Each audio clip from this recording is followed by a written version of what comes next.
রাজ্যপাল সংবিধানের বিধি শীর্ষ আদালতের যেসব গাইডলাইন সেই সব পরিপন্থী নয়। যুক্তি রাজভবনে মানে বিজেপি মহিলা সুরক্ষার কি পরিপন্থী? না, সেটা তো কোর্ট বিচার করবে। এগুলো ফালতু কথা। মহিলা সুরক্ষার জন্য যে আইনটা আনা হয়েছিল অভয়ার ঘটনার পর, মানে নির্ভয়ার ঘটনার পর দিল্লিতে, তাতে 4 জনের ফাঁসি হয়েছিল নির্ভয়া কাণ্ডের পর। ভারতবর্ষে যে আইন আছে সেই আইনে আরজি করের অপরাধীদের আরামসে ফাঁসি দেওয়া যায়। তার জন্য নতুন করে ঢং করে একটা বিল এনে বাংলার মানুষকে বোঝানো যে আমি মহিলাদের সুরক্ষা দেওয়ার জন্যে কত কড়া ব্যবস্থা নিচ্ছি, এ তত্ত্বে আমি অন্তত বিশ্বাস করি না। কারণ যে এক্সিস্টিং ল আছে, আমাদের যে এক্সিস্টিং অ্যাক্ট আছে, তার জন্য নির্ভয়া কাণ্ডের প্রমাণ আমরা দেখিয়ে দিয়েছি। নির্ভয়া কাণ্ড 2012-তে হয়েছে, তাদের সকলের ফাঁসি হয়ে গেছে। সেই আইন কিন্তু এই দেশে এখনও বলবৎ আছে। কংগ্রেসের আমলে তৈরি করা সেই আইন এই দেশে কিন্তু বলবৎ আছে। কিন্তু পশ্চিমবঙ্গের মুখ্যমন্ত্রী দেখাতে চাইছে কি বাংলা মানুষকে, আরজিকর ঘটনার পর বাংলার মানুষকে ধোঁকা বানানোর জন্য, বুড়বাক বানানোর জন্য এক অপরাজিতা বিলের নাম করে একটা বিল নিয়ে এলো। বিল নিয়ে কি আমরা ধুয়ে জল খাবো?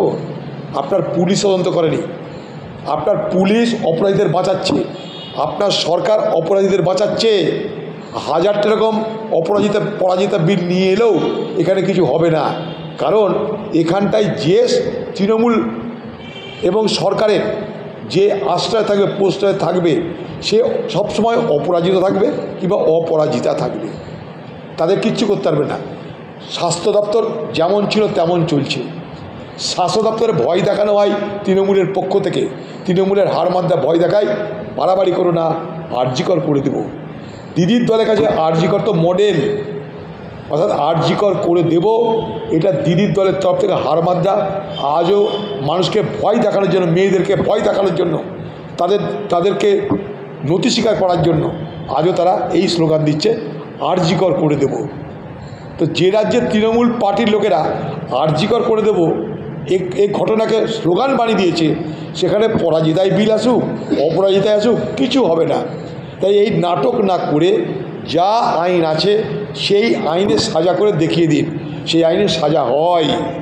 আপনি বিল এনে দেখাবেন রাজ্যপাল করছে না, কেন্দ্র করছে না। আমার সঙ্গে কেন্দ্রের কোনো সম্পর্ক নাই, আমি কেন্দ্রের বিরুদ্ধে। কিন্তু আইনটা তৈরি করেছিল কংগ্রেসের আমলে, ভুলে যাবেন না। সেই আইনে কিন্তু সাজা হয়েছে, ফাঁসির সাজা। ভারতবর্ষে আইন কিন্তু বলবৎ আছে। নতুন আইনের প্রয়োজন আছে কিনা আমার জানা নাই।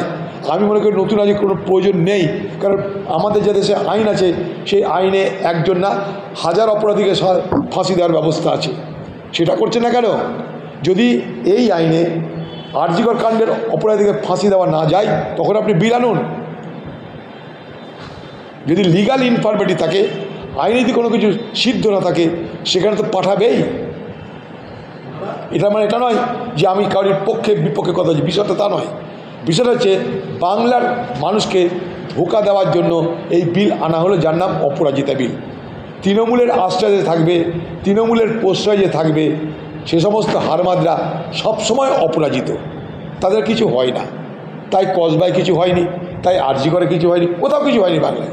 কারণ আপনি হতে দেবেন না, আপনি ধর্ষকদের পক্ষে, তাই ধর্ষকদের কিছু হয় না বাংলায়।